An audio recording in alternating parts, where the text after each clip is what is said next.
Suppose గుండెల సమస్యలు ఏమైనా ఉంటే మన ఎదుగులో ఏమైనా ప్రాబ్లం అవుతుందా, సపోజ్ వెయిట్ ఏమైనా తగ్గుతుందా ఆర్ హైట్ ఏమైనా తగ్గుతుందా అని. సో గుండెలో రెండు సమస్యలు అండి, ఒకటి సైనోటిక్ అంటారు, ఒకటి ఏ సైనోటిక్ అంటే ఇది అని మెడికల్ శబ్దం అండి. సింపుల్ టర్మినాల్లో చెప్పాలంటే సపోజ్ బేబీ చాలా పుట్టినప్పుడే బ్లూ ఉందనుకోండి, సో అది సైనోటిక్ అంటారు. అంటే మన బ్లడ్ ఏమన్నది ప్యూర్ బ్లడ్ కాదు, అది మిక్సింగ్ అవుతుంది లోపల, గుండెలో మిక్సింగ్ అయ్యి మన బ్లడ్ సర్క్యులేషన్ బాడీకి వెళ్తుంది. సో దానివల్ల వీళ్ళు ఎలా ఉంటారు, కొంచెం చూడడానికి బ్లూయిష్ కలర్ ఉంటుంది. మన నెయిల్స్ చూస్తే, బాడీ చూస్తే, లిప్స్ చూస్తే కొంచెం బ్లూయిష్ ఉంటారు. సో ఇంకొక గుండెల జబ్బులు ఏమంటే ఏ సైనోటిక్ అంటారు. దానికి ఏంటి అంటే మన ఉన్న బ్లడ్ కూడా ఆక్సిజన్ అవుతుంది, బట్ ఎంత వెళ్ళాలో అంత వెళ్ళట్లేదు మొత్తం శరీరంకి. సో దానివల్ల కూడా కొంచెం జబ్బులు ఉంటాయి. సో ఈ రెండు ప్రకారంలో మన ఇంపార్టెంట్ అంటే సైనోటిక్ హార్ట్ డిసీజ్ అంటే బ్లూయిష్ కలర్ ఏమవుతుంది, ఆ బేబీస్కి మనము ఎదుగుల ప్రాబ్లం ఎక్కువ ఉంటుంది. అంటే ఎందుకు ఎక్కువ ఉంటుంది, సపోజ్ మనం ఆక్సిజన్ బ్లడ్ ఇవ్వట్లేదు శరీరంకి అంటే మన సెల్స్ ఆక్సిజనేషన్ ఉండదు, సెల్స్ ఆక్సిజనేషన్ ఉండదంటే మన గ్రోత్ అవ్వదు, అంత గ్రోత్ అవ్వదు. సపోజ్ ఏ సైనోటిక్లో ఏమవుతుంది, మిక్సింగ్ బ్లడ్ ఎక్కువ ఉండదు, బట్ మన ఎంత బ్లడ్ వెళ్ళాలో అంత వెళ్ళట్లేదు పెరిఫెరీకి, అంటే మన శరీరంకి వెళ్ళట్లేదు. సో దీనివల్ల ఏమవుతుంది, మన లంగ్స్లో ఇన్ఫెక్షన్ అనేది ఎక్కువ అవుతుంది. అంటే పదే పదే దగ్గు కానీ, జలుబు కానీ, ఫీవర్ కానీ ఫస్ట్ వైరల్తో స్టార్ట్ అవుతుంది, తర్వాత బ్యాక్టీరియా ఎంటర్ అవుతుంది. బ్యాక్టీరియా ఎంటర్ అవుతా ఏమవుతుంది, బేబీ డల్గా ఉంటారు, ఏదైనా తినడానికి ఇష్టం పడరు, దానివల్ల తినడానికి ఏమి ఉండదు.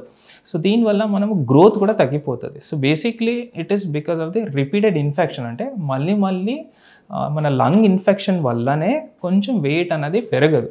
సో దీనివల్ల problem most common in cyanotic. Cyanotic అంటే బ్లూయిష్ కలర్ ఎవరవుతారో వాళ్ళకి ఉంటుంది. ఏ సైనోటిక్లో కూడా ఉంటుంది, బట్ ఆ ప్రమాదం కొంచెం తక్కువ ఉంటుంది. డెఫినెట్గా గ్రోత్ అఫెక్ట్ ఉంటుంది. సపోజ్ సైనోటిక్లో ఎక్కువ ఉంటే వెంటనే ఆపరేషన్ చేస్తారు, కొంచెం బైపాస్ చేస్తారు. సో దానివల్ల కొంచెం ఆక్సిజనేషన్ ఎక్కువ అయ్యి కొంచెం గ్రోత్ పెరగడానికి ఉంటుంది. కొన్ని ఆపరేషన్స్ ఎలా ఉంటుందంటే వెయిట్ పెరిగితేనే వాళ్ళు ఆపరేషన్ అప్పుడు చేస్తారు. సో దానికోసం కొన్ని రకాల జబ్బులకి బైపాస్ చేస్తారు, జస్ట్ బైపాస్ చేసి తర్వాత వెయిట్ పెరిగితేనే అది ఫైనల్ సర్జరీ దానికి చేస్తారు.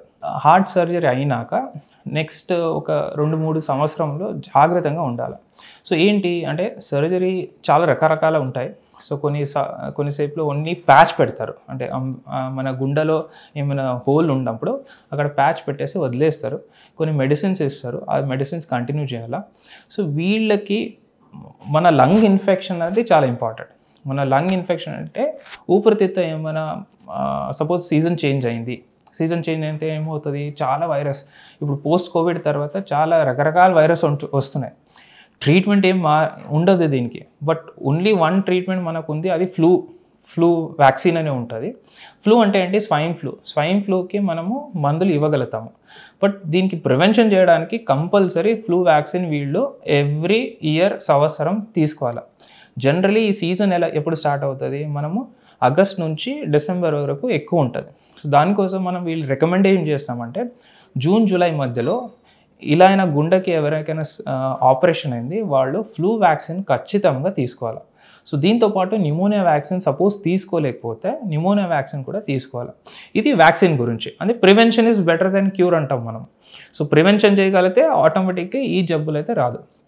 సో మిగతా జబ్బులు ఏముంటుంది, సపోజ్ ఎవరైనా దగ్గుతున్నారు, ఎవరైనా ఫీవర్ ఉంది, ఎవరికైనా వామిటింగ్ కానీ జలుబు కానీ ఎక్కువ ఉంటే వాళ్ళతో కొంచెం దూరం ఉంటే బెటర్. ఇలా పిల్లలు ఎవరికి ఆపరేషన్ అయింది.